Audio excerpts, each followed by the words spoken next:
Bom, pessoal, falando aqui de produtos bancários, existe um produto muito tradicional, né, tradicional principalmente para os grandes bancos, na Caixa Econômica é um produto muito tradicional, o Banco do Brasil não é diferente, que é o produto chamado caderneta de poupança.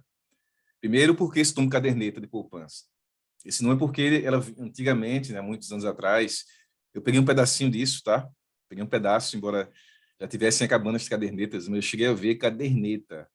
Uma cadernetazinha da pessoa tinha um papel, uma caderneta, um papelzinho lá dentro da caderneta com o número da conta e muitas vezes com o saldo que ela anotava, tinha umas linhazinhas que ela anotava o saldo que ficava da conta, e guardava isso numa caderneta, sempre que ia para o banco, quando o cliente, o investidor de caderneta de poupança ia para o banco, ele levava a caderneta para mostrar, né, mostrar o número da conta e mostrar que ele era dono de uma caderneta de poupança, tá? Então, estamos falando aqui de história também do mercado financeiro. Quando a gente fala de poupança, dá para a gente fazer uma aula dessa, só falando de poupança, tá? Uma aula. Eu gosto muito da história também dos produtos bancários, e poupança é um produto que tem muitas histórias aí para contar. Mas, enfim, voltando aqui para o conceito de poupança. Ela é um tipo de investimento popular, tá? Então, a poupança, na verdade, ela foi criada há muitos anos atrás, na época em que, assim, como é que foi criada a poupança? Ela iniciou-se na Caixa Econômica, quando os escravos poderiam juntar recurso através do banco, né? Na época não se chamava de banco, né? A Caixa nem se chamava de banco ainda. Então, as pessoas podiam juntar um recurso para poder, os escravos poderiam acumular uma reserva para comprar sua liberdade. Para comprar essa liberdade, eles faziam esse acúmulo através de uma poupança. Então, vejam que a história do produto, né? Então, ela tem essa importância na história, esse produto tem essa importância. Os escravos acumulavam esse recurso para, em seguida, poder comprar a sua liberdade lá, isso durante o Segundo Império, o Império de Dom Pedro II, tá? Então, a poupança, como é que ela funciona depois que ela foi regulamentada, que ela virou um produto mesmo, um produto bancário? Como é que ela funcionava antes de maio de 2012? Porque lembram-se o seguinte, a poupança ela tinha uma regra, a regra da poupança, originalmente falando, porque foi diria, por décadas e décadas, né? A regra da poupança, quando a Selic é maior que 8,5%, a remuneração é 0,5% mais TR. TR é uma taxa, é um indexador, tá? O que é TR? É um indexador que tem um valor pequenininho. Ele vai servir para corrigir o capital dentro de algumas situações, tá?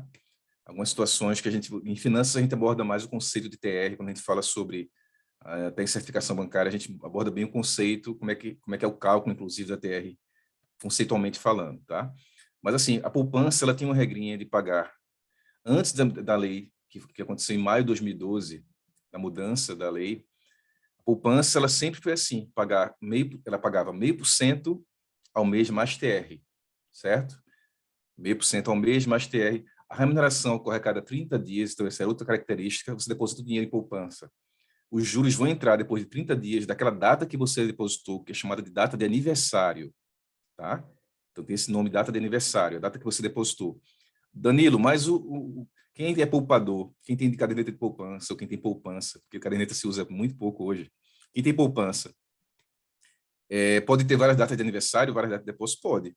Se ele depositar sempre naquele dia, vai ter só uma data, que é aquela data que vai entrar os juros depois de um mês, depois de 30 dias, né? Mas se ele depositar em outros dias, ele pode ter outras datas que naquela depósito que ele fez, ele vai receber os juros naquela data, depois dos 30 dias.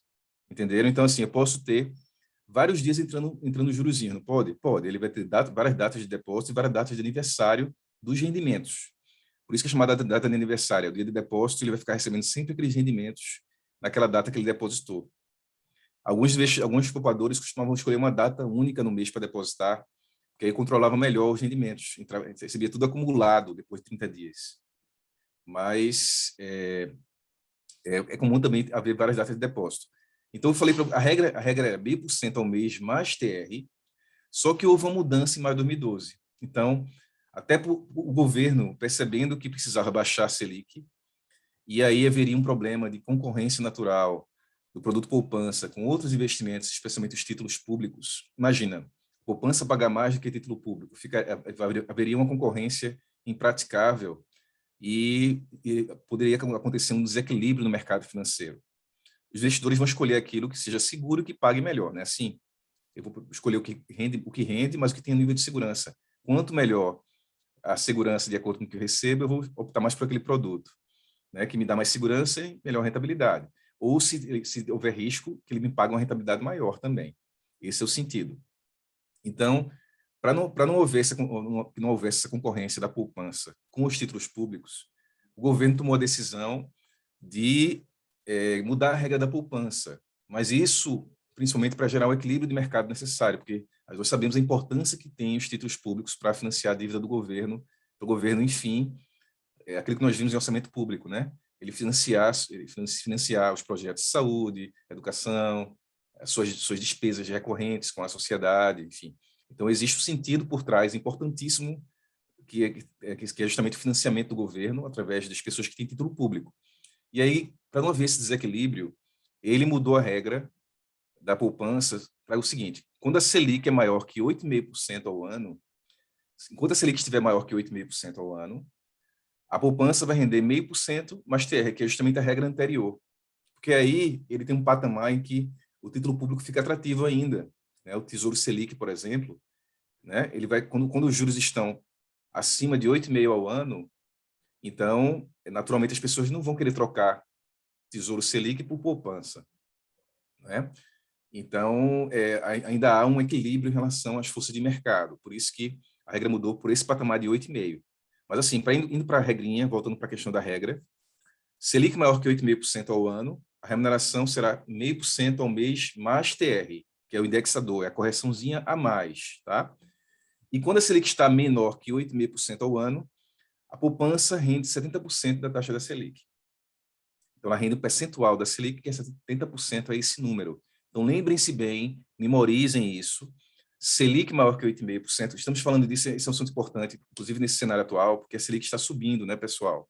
A taxa Selic subindo nesse momento, ela está ainda abaixo, bem abaixo de 8,5%, ela está em 5,25%, mas é possível que ela chegue a isso, é possível, né? O mercado precifica que em 2021 ela chegue a 8%, mas quem sabe se ela vai continuar subindo ou não. Nós não temos ainda isso, de acordo com o boletim do Focus do Banco Central, ela pode continuar subindo, vai depender aí muito em relação ao controle da inflação.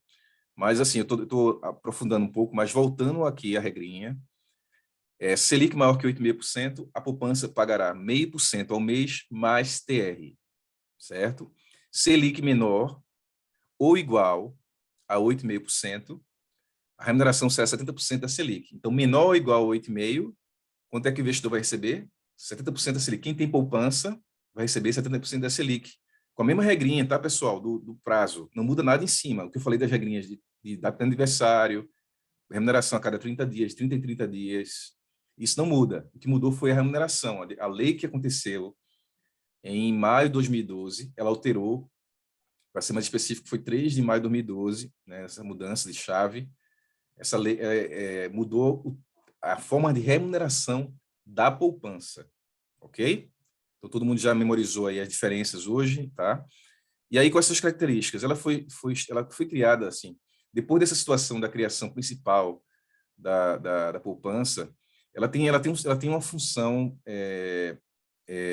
muito importante, né? Que aí, quando ela foi criada, eu falei que a questão do conceito inicial da criação da poupança, mas ela tem uma conotação no sistema bancário de estimular o sistema financeiro, o sistema habitacional do país. Ela tem essa função principal, né? Quando ela foi criada, de estimular o sistema habitacional do país. Essa é a principal função da poupança. Por que estimular o sistema habitacional do país? Porque os recursos de poupança são usados para financiamento imobiliário, tá? Então, os bancos usam o recurso de poupança para, especialmente a Caixa Econômica Federal, que essa poupança é muito, muito tradicional na Caixa, porque poupança da Caixa, mas existe em todos os bancos, né? O Banco do Brasil tem poupança, os bancos principais têm poupança, Itaú, Santander, os bancos têm o mesmo produto. Mas aí ela sempre foi utilizada muito para o financiamento imobiliário, ok? Não há limite de aplicação ou de resgate. Então, o investidor pode colocar quanto desejar e quando precisar tirar o dinheiro, pode tirar quanto desejar, ok? Então, ela tem essa característica de você não poder depositar quanto quiser e tirar quanto quiser.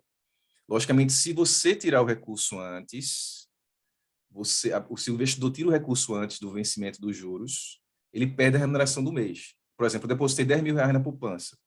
Se eu esperar 30 dias, eu vou receber os juros de 10 mil. Ficam os 10 mil lá e eu recebo os jurozinhos.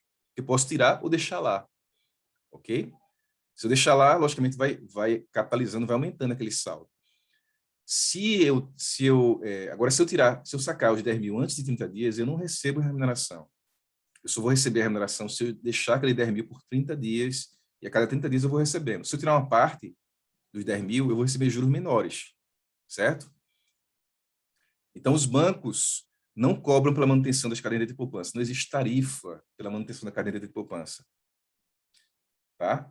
Assim, para você ter uma poupança, você não paga a manutenção de conta. É isso que eu quero passar para vocês. Ela não tem isenção, ela está isenta de IOF também, de imposto de renda. Ela não tem nem imposto de renda, nem IOF, certo? Então, outro ponto importante. Poupança isenta é isenta. Não tem IR, nem tem IOF. Não tem imposto de renda, não tem IOF. Ok? Ela não cobra manutenção de conta. Então, a pessoa que tem poupança não fica pagando aquela tarifazinha mensal de manutenção ou uma cesta de serviços, porque os bancos costumam cobrar uma cesta pelos serviços que eles prestam em conta corrente. Mas a poupança não tem essa tarifa mensal. Tá? E ela pode ser movimentada sem cobrar tarifa nenhuma até o limite de 2 saques por mês. Por que esse limite de saque? Para também não desvirtuar o sistema e as pessoas usarem poupança como conta corrente. Então, o Banco Central autoriza a cobrança de tarifa quando a pessoa excede o limite de saque de 2 saques por mês. Um ou outro banco pode até criar regras diferentes acima de 2 saques. Dependendo do cliente, ele pode dar alguma isenção, estornar a tarifa, dar um pacote diferenciado, mas é permitido que se cobre, né, tarifa após 2 saques por mês na poupança.